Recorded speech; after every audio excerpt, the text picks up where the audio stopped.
ये गाइस एक और न्यू वीडियो में आप सभी को वेलकम। तो आज की ये वीडियो है B1 के माय फैमिली टॉपिक के बारे में। तो आज की इस वीडियो में हम डिस्कस करेंगे कि B1 टेस्ट क्या है और क्यों लिया जाता है, किस तरह आप इसके लिए अप्लाई कर सकते हैं, टेस्ट में होता क्या कुछ है। फिर हम इसके दो पार्ट्स जिनमें एक टॉपिक और कॉन्वर्सेशन उसके बारे में डिस्कस करेंगे। टॉपिक में मैं आपको माय फैमिली का जो टॉपिक है उसके सब टॉपिक्स भी दिखाऊंगा और उसके कॉमन क्वेश्चंस को भी डिस्कस करेंगे।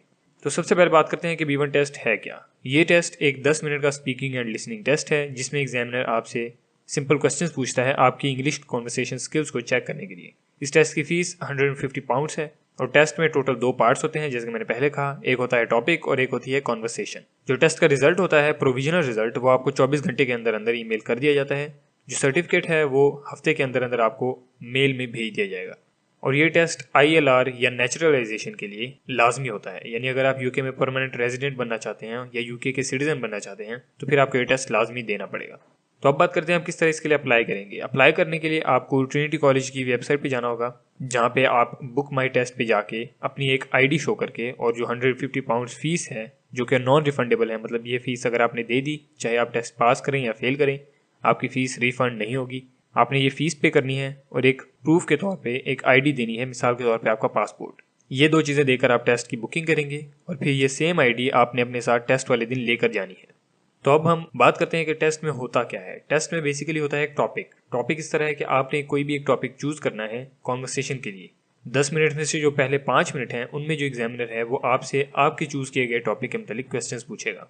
और दूसरे नंबर पे आती है कॉन्वर्सेशन में ये होता है कि जो एग्जामिनर है वो आपसे सिंपल क्वेश्चंस पूछता है आपके टॉपिक के बारे में भी और दो टॉपिक्स जो वो खुद से चूज करेगा उनके बारे में भी। तो पहले 5 मिनट में आपके टॉपिक के मतलब क्वेश्चंस होंगे और दूसरे 5 मिनट में वो अपनी तरफ से दो चूज किए गए टॉपिक्स के बारे में क्वेश्चंस आपसे पूछेगा।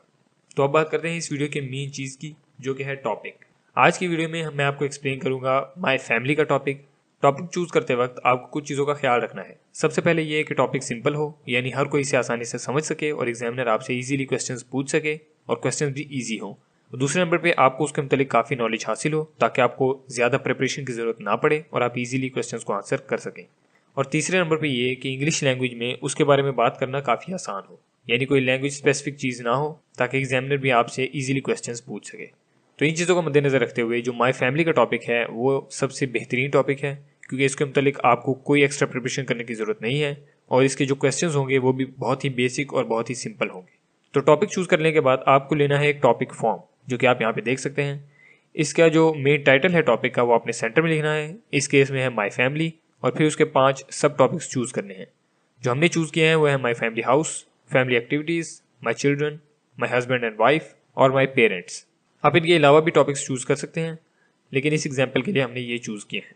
तो ये सेलेक्ट कर लेने के बाद आपने जो टॉपिक फॉर्म है उसे प्रिंट कर लेना है और ये सब उस पर लिख लेना है, जिसके बाद आपका टॉपिक का जो पार्ट है वो कंप्लीट हो जाता है। तो अब बात करेंगे कॉन्वर्सेशन की, यानी फर्ज करें आपने ये टॉपिक चूज किया है तो अब आगे कॉन्वर्सेशन में क्या होगा। कॉन्वर्सेशन में जो एग्जामिनर है वो आपसे पहले आप ही के चूज किए गए टॉपिक के बारे में क्वेश्चंस पूछेगा। तो जब आप टेस्ट सेंटर जाएंगे वहां पे आपसे आपका ID ले जाएगा और आपका टॉपिक फॉर्म लिया जाएगा।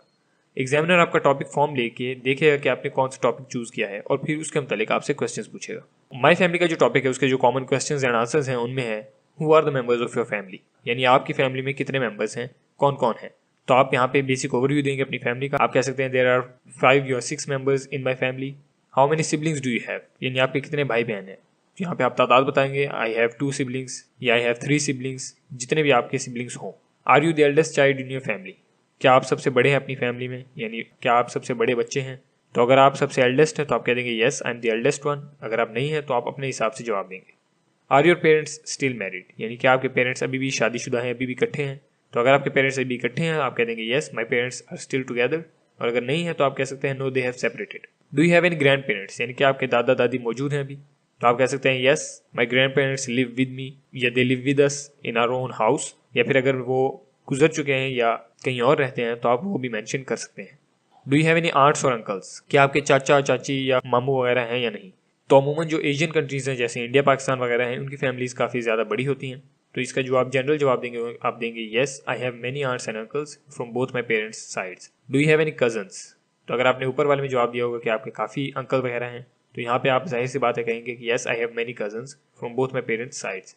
Do you have any pets, यानी कि आपका फैमिली पेट है या नहीं। तो अगर आप पेट रखते हैं तो आप कह सकते हैं yes we have a family dog या we have a family cat. और अगर नहीं है तो आप कह देंगे no we don't have any pets. What are your parents names, आपके वालिदैन के नाम क्या हैं, तो यहाँ पे आप अपने वालिदैन के नाम मेंशन कर सकते हैं। What does your father do for a living, यानी आपके वालिद का पेशा क्या है, वो काम क्या करते हैं। तो अगर आपके वालिद अभी भी काम करते हैं, चाहे वो कोई जॉब करते हो या उनका कोई बिजनेस हो, आप वो यहाँ पे मेंशन कर सकते हैं। आप कह सकते हैं my father is an employee at X company, या फिर आप कह सकते हैं my father runs X business.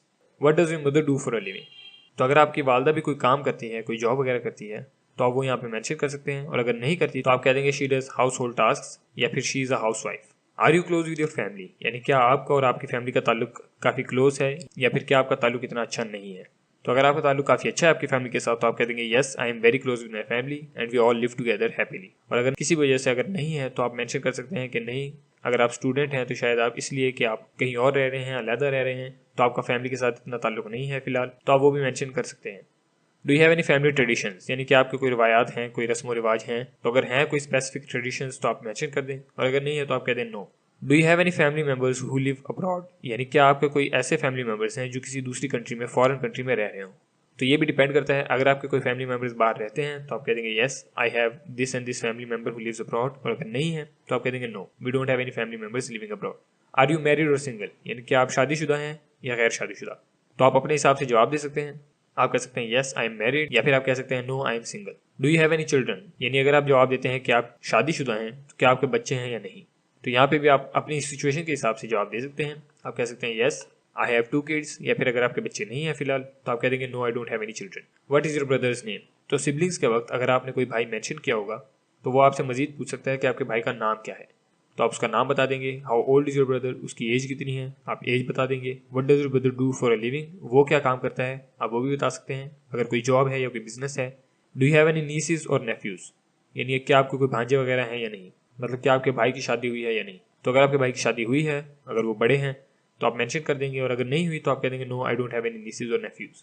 How often do you see your family, यानी आपकी अपनी फैमिली से मुलाकात कितनी बार होती है, क्या आप इकट्ठे रहते हैं या क्या आप स्टूडेंट हैं और कहीं और रहते हैं, महीने में एक दफ़ा आते हैं। तो यहाँ भी आप अपनी सिचुएशन के हिसाब से जवाब दे सकते हैं। अमूमन आप ये जवाब देंगे कि I see my family every single day and we live together. Do you have any family vacations plan, क्या आपकी फैमिली वेकेशंस कहीं प्लान है या नहीं, यानी नेक्स्ट समर वेकेशन के लिए या नेक्स्ट विंटर में। तो अगर आपके प्लान्स हैं तो आप मेंशन कर दें, और अगर आप नहीं मेंशन करना चाहते या नहीं है तो आप कह देंगे no we don't have any vacations plan. Do you have any family members who live in the same city as you, यानी क्या आप ही के शहर में रहने वाले आपके और फैमिली मेंबर्स हैं या नहीं, यानी करीबी रिश्तेदार वगैरह। तो अगर आपकी फैमिली मेंबर्स वहाँ पे रहते हैं तो आप कह देंगे yes my grand parents and my uncle lives in the same city as us, और अगर नहीं है तो आप कह देंगे no we don't have any family members living in the same city. Do you have any family members who are in the military, यानी क्या फौज में आपको कोई फैमिली मेंबर है या नहीं। तो अगर कोई फैमिली मेंबर है तो आप कह देंगे येस मेरे फलां अंकल फौज में है, यानी this uncle is in military, या फिर अगर नहीं है तो आप कह देंगे no we don't have any family members who are in the military. Are any of your family members involve in any hobbies और क्लब्स, यानी कि आपकी किसी फैमिली मेंबर की कोई हॉबी, कोई मशगला है जिसमें वो बहुत ज़्यादा इन्वेस्टेड हो। तो अगर कोई ऐसा है तो आप मेंशन कर दें, और अगर नहीं है तो आप कह दें no there are no family members involve in any hobbies. Do you have any family members who have passed away, यानी कि आपके कोई फैमिली मेंबर्स ऐसे हैं जो गुजर चुके हों।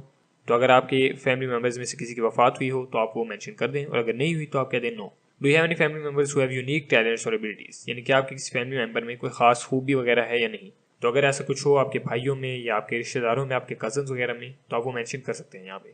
Are any of your family members retired, यानी कि आपके कोई फैमिली मेंबर अभी रिटायर हो चुके हैं या नहीं।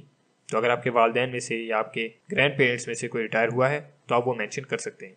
Do you have any family members who have accomplished something notable, मतलब क्या आपके किसी फैमिली मेंबर ने कोई मार्का मारा है। मिसाल के तौर पे अगर आपके वालिद साहब अपने दौर में कोई अवार्ड वगैरह जीते हों या आपके भाई ने कोई अवार्ड जीता हो तो आप वो यहाँ पे मेंशन कर सकते हैं। Do you have any family members who have faced any challenges और डिफिकल्टीज, यानी कि आपके किसी फैमिली मेंबर को कोई बड़ा मसला पेश आया हो, कोई बड़ा चैलेंज पेश आया हो। तो जाहिर सी बात है ज़िंदगी में हर बंदे को मुश्किलात पेश आती हैं, तो आप अपनी किसी भी फैमिली मेंबर का कोई बड़ा मसला, कोई बड़ी डिफिकल्टी जो उन्होंने फेस की हो वो मेंशन कर सकते हैं। इन तमाम क्वेश्चंस के आंसर देते वक्त आपने ये चीज़ ज़हन में रखनी है कि जो एग्जामिनर है वो आपकी इंग्लिश कॉन्वर्सेशन स्किल्स को चेक कर रहा है, यानी वो आपकी इंग्लिश में इंटरेस्टेड है, आपके आंसर में इंटरेस्टेड नहीं है। वो आपके ख़ानदान की मालूमात नहीं ले रहा, वो आपकी सिर्फ इंग्लिश देखना चाहते हैं। तो आपने भी इंग्लिश के लिहाज से पूरी कोशिश करनी है कि आपकी कोई मिस्टेक वगैरह ना हो, ग्रामर के लिहाज से, किसी भी दूसरी तरह से। और आपने ये कोशिश करनी है कि आप इंग्लिश बोलने से भागे ना, यानी एग्जामिनर को ऐसा महसूस ना हो कि आपकी तैयारी नहीं है या आप इंग्लिश ज़्यादा बोल नहीं सकते, इसीलिए आप छोटे छोटे जवाब देके चुप हो रहे हैं। तो आपने एग्जामिनर को ये फील कराना है कि आप इंग्लिश बोलने में कॉन्फिडेंट हैं और आपको इंग्लिश समझ आती है। तो ये थी आज की वीडियो, मुझे उम्मीद आपको पसंद आई होगी। अगर आपको कोई भी क्वेश्चन हो तो आप कमेंट्स में ज़रूर करिएगा, मैं पूरी कोशिश करूँगा आपको आंसर करने की। अगर आपको वीडियो पसंद आई तो इसे लाइक करें। मजीद ऐसी वीडियोज़ के लिए हमारे चैनल को सब्सक्राइब करें। आज के लिए इतना ही। सी यू सून।